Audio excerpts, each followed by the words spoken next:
Here's something I keep running into. I'll be working with someone, usually a capable person, the sort you'd never guess was wrestling with any of this. And at some point, they'll tell me a version of the same thing, that they think there's something wrong with them. They don't feel confident enough. They doubt themselves. They lie awake replaying a conversation everyone else forgot by lunchtime. And this is the bit that gets me every time. Nobody actually told them this. No doctor, no psychologist sat them down and gave them the news. They diagnosed themselves. They felt nervous. And somewhere along the line they decided that nervousness meant they were broken. I've seen it too often now to take it at face value, because when I look closely at these people, I don't see broken, I see nervous. And those are nowhere near the same thing.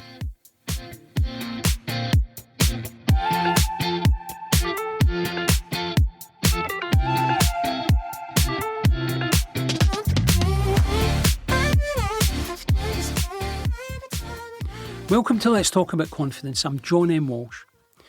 If you were with me for season 1 and 2, you'll know we spent a lot of time on confidence, self-belief, performance, failure, and the slow business of recovery and growth. But over the last year or so, I've found myself circling something that sits underneath all of it: the nervous system. The thing that fires up before the presentation, before the difficult conversation, before you walk into a room full of people you don't know, before anything that actually matters to you. We tend to talk about confidence as though it's a fixed trait. Some people have it, some people don't. You're either born with it or you're not. That's never been what I've seen. In all the years of doing this work, I've watched nervous graduates turn into capable leaders. I've watched confident leaders wobble for a while after a setback.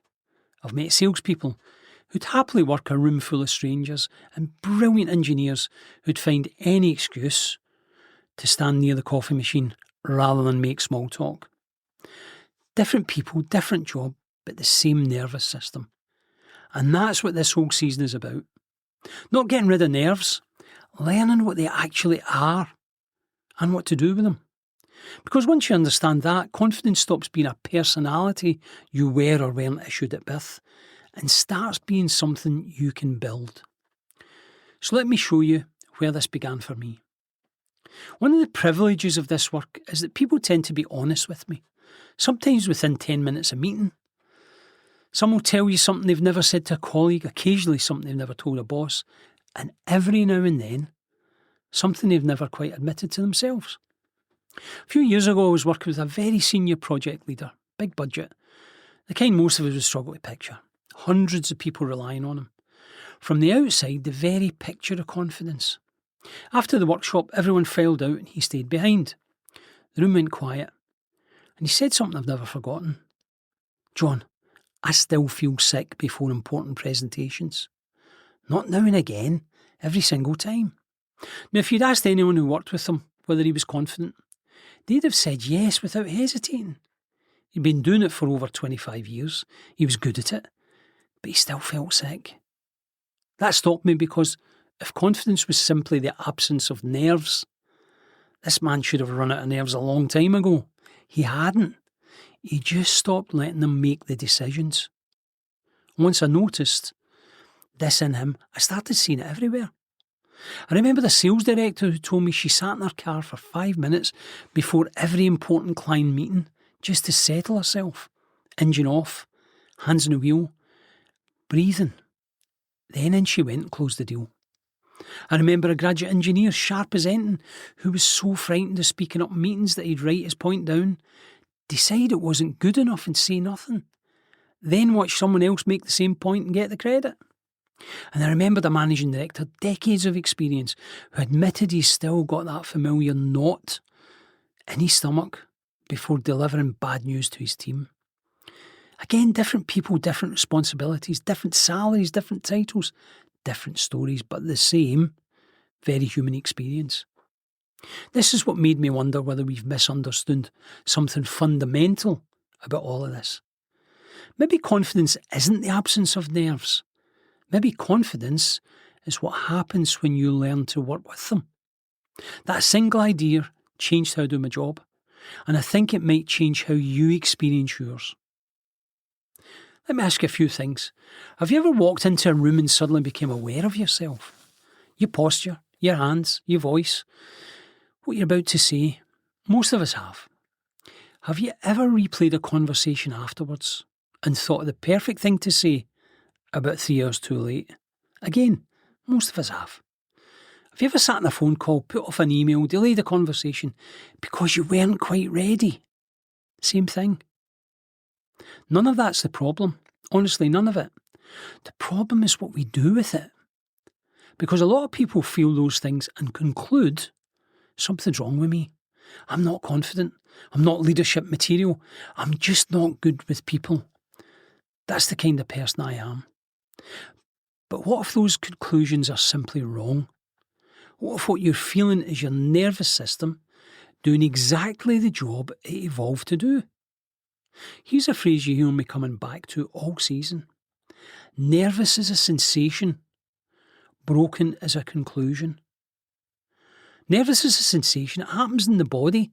Your heart rate, your breath, a bit of heat in the chest, a dry mouth, and it arrives and left alone it passes. Broken is a conclusion. It happens in the mind. It's a story you tell about the sensation. And unlike the sensation, the story doesn't pass on its own. It sticks around. It hardens into an identity of, I'm just not a confident person. And here's the trap. The sensation is temporary, but the conclusion is what shapes your behaviour. People don't avoid the meeting because of the flutter in their chest. They avoid it because of the story they've wrapped around that flutter. Confusing these two things, the sensation and the conclusion, causes an enormous amount of unnecessary suffering, and it's completely avoidable. So let's take it apart. Let me keep this simple because the science here is genuinely useful and I don't want it to sound like a lecture. Your brain's been shaped by hundreds of thousands of years of evolution, and its first job has never been to make you successful. Its first job is to keep you alive. Everything else comes a distant second. Deep in a brain is a small structure called the amygdala. You don't need to remember the name, you just need to know what it does. It's your threat detector. It's scanning constantly in the background, asking one question over and over again. Am I safe?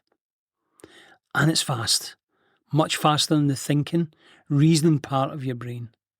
By the time you've consciously thought, right, this is just a team meeting, your body's often already reacted. Heartbeats up, breath shallow, maybe even a jolt of alertness. Now that's not a malfunction, that's the system working. For most of human history, the thing that reacted first and asked questions later was the thing that survived.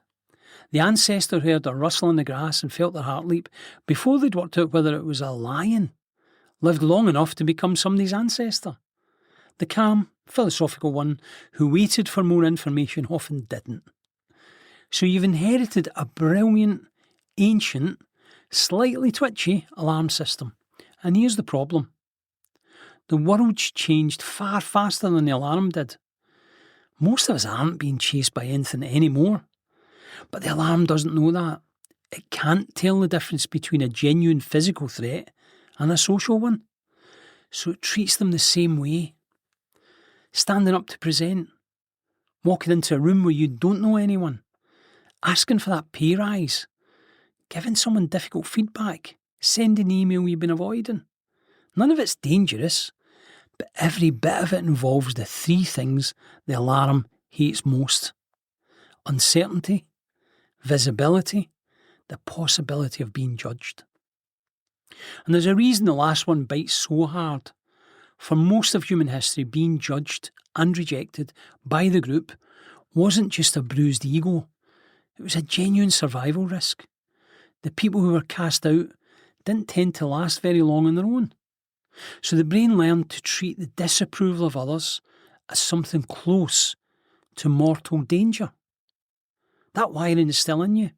It's why a single critical comment can ruin your afternoon, while 10 kind ones barely register. So your heart speeds up before you present, your mouth goes dry before the hard conversation, your hands shake slightly, you become painfully aware of yourself the moment you stand up to speak.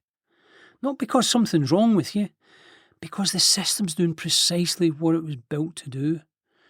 It's mistaking a board meeting for a saber-toothed tiger, that's all. And once you really understand that, something shifts. You stop reading nervousness as proof you can't do something, and you start reading it as an old, loyal, slightly overeager part of your brain trying to protect you from a threat that isn't actually there. Here's the practical bit. You can't switch the alarm off. Don't waste your energy trying. But you can change what you do when it goes off. And that's where the rest of the episode lives. There's another reason I wanted to make this season, and it's about the world we're living in right now. And I don't think people today are weaker than they used to be. I want to be really clear about that because there's a lot of lazy talk about soft generations and so on, and I don't believe a word of it. People aren't weaker, but the conditions around us have changed in a few ways that make this genuinely harder, and they're worth naming. The first is comparison. We now carry a device in our pocket that shows us everybody else all day long at their absolute best. And the trouble is we compare our insides to their outsides. We hold up the behind-the-scenes version of ourselves, the nerves, the second-guessing, the bad mornings, the work that isn't finished, against somebody else's carefully edited highlight reel. Of course we come off worse. We're comparing two completely different things and calling it fair fight. That's why so many people end up convinced that everyone else has it figured out and they're the ones struggling. They don't have it figured out. You're simply not being shown their behind the scenes. Nobody posts the version of themselves sitting in the car, gathering their nerve before a meeting. But I promise you it's happening, in cars and corridors, everywhere. The second change is something I've noticed, particularly in people who came into work over the last few years. A lot of them started their careers during periods of remote and hybrid working. And while there's plenty that's good about that, it took something away almost without anyone noticing. It took away the learning that used to happen just by being in the room. Watching how a senior colleague handled a tense moment, seeing somebody make a mistake and then recover from it without the world ending. Picking things up at the edges, almost by accident over months and years. That kind of apprenticeship by osmosis is much harder to come by now. And so a lot of genuinely capable people are missing a sort of quiet education that earlier generations got for free, just by sitting near people who'd been doing it for longer. If that's you, the gap you feel isn't a deficiency in you, it's a gap in your exposure, and exposure can be caught up. And the third change is the one I most want to understand, because it's the engine underneath so much of what people call low confidence. We've become extraordinarily good at avoiding discomfort. When I started out, if you wanted to speak to someone, you usually had to walk over and speak to them. If you wanted to make a sales call, you picked up the phone, the person answered, and you handled it live. The world used to make you practice constantly, often without asking you permission. Now we can sidestep nearly all of it. Message instead of call, email instead of knocking on a door, order the coffee in an app so you don't have to talk to anyone. Delay, distract, disappear for a while. I understand the appeal completely. I use those tools too, but there's a hidden cost. So let me slow right down. Every time you avoid something that makes you nervous, two things happen. First is relief. It's a lovely, immediate relief. The threat's gone, the alarm switches off, and your brain hands you a little reward for getting out of danger. And it feels good. The second thing is quieter, and it's the one that matters. Your brain takes a note. It writes down, that was dangerous. Good thing we've avoided it. Let's do that again next time. So the relief teaches you the wrong lesson. It tells the alarm it was right to fire off. And the next time that situation comes around, the alarm fires a little harder because now it has evidence on its side. You've trained it by accident, but you've trained it all the same. That's the avoidance loop. This isn't a character flaw. It's a learning system doing its job with bad data. So here's the line I'd like you to take away.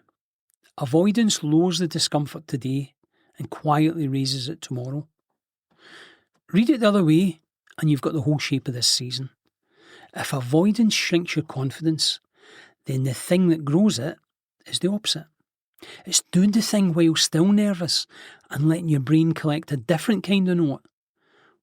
We'll come to how in a moment, but before we get to what you can do, there's one thing I want you to check because it matters more than almost anything else and almost nobody stops to do it. Before you blame yourself, look at the conditions. This is something I wish far more people understood. It saved a lot of people I work with from a great deal of unnecessary self-criticism, and it might do the same for you. Confidence doesn't exist in a vacuum. It isn't a fixed amount you carry around inside you. The same in every room and every day. It rises and it falls depending on what's going on around you. So before you decide that a dip in confidence means something's wrong with you, it's worth pausing to look honestly at the conditions you're actually operating in. Ask yourself a few questions.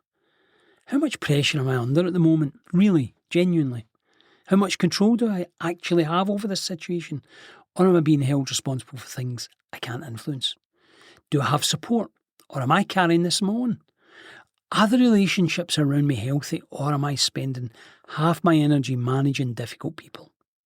Do I genuinely know what's expected of me, or am I just guessing? And is there a lot of change happening right now all at once? Because here's what I've seen again and again. Sometimes confidence doesn't drop because you've suddenly become less capable overnight. That almost never happens. Capability doesn't evaporate in a week. What happens far more often is that conditions changed. More pressure landed, the goalpost moved, the support fell away, the clarity you used to have went missing. And your nervous system is responding to all of that exactly as it's designed to do. So one of the kindest things you can do for yourself is to stop automatically reading every difficult feeling as evidence of personal failure. Sometimes it isn't you. Sometimes it's the conditions. And being able to tell the difference is in itself a kind of confidence. Now, with all that in mind, let me give you some practical tools. I'm not interested in giving you a pep talk. Pep talks wear off. By the time you reach the car park, I'd rather give you a handful of things you can actually use that work with the biology rather than against it. There are 5. Learn them, and you've got a kit you can carry into any situation that makes you feel nervous. First one's the simplest that sounds too simple to work. Name it. When the nerve arrives, say to yourself quietly, I'm feeling nervous, or that's anxiety. Just name the thing. There's a lovely piece of research in this. When people put a feeling into words, brain scans show the threat centre, the amygdala we talked about, actually settles down. Naming the emotion takes some of the heat out of it. The researchers gave it a clever label. They call it affect labelling. But you can just call it naming it. Here's why it works in plain terms. When a feeling is vague and unnamed, it feels enormous and threatening, a sort of cloud of dread with no edges. The moment you name it, you put a frame around it. You turn something that's terribly wrong into, that's nerves. You've moved out of the alarm system and into the thinking part of your brain, just by describing it. So name it, out loud if you want. If you heard it, it makes you recognise it quicker. The second tool is the question. And I want to build a whole season around this. When you feel the nerves, don't ask what's wrong with me. The question only ever has bad answers, and it matches you straight to the broken conclusion. Ask a better one. What is my nervous system responding to? So you've named it. Now you're asking, what is it my nervous system's responding to? Notice what it does. It assumes nothing is wrong. It treats the feeling as information rather than a verdict. And it nearly always gives you something useful back. The answer is usually something like this. This matters to me, or I might be judged, or there's uncertainty and I don't like uncertainty. Once you've got the answer, take it one step further and get specific. Name the actual threat. Is it that I'll look foolish, that I'll be rejected? that will make a mistake in front of people whose opinion I value.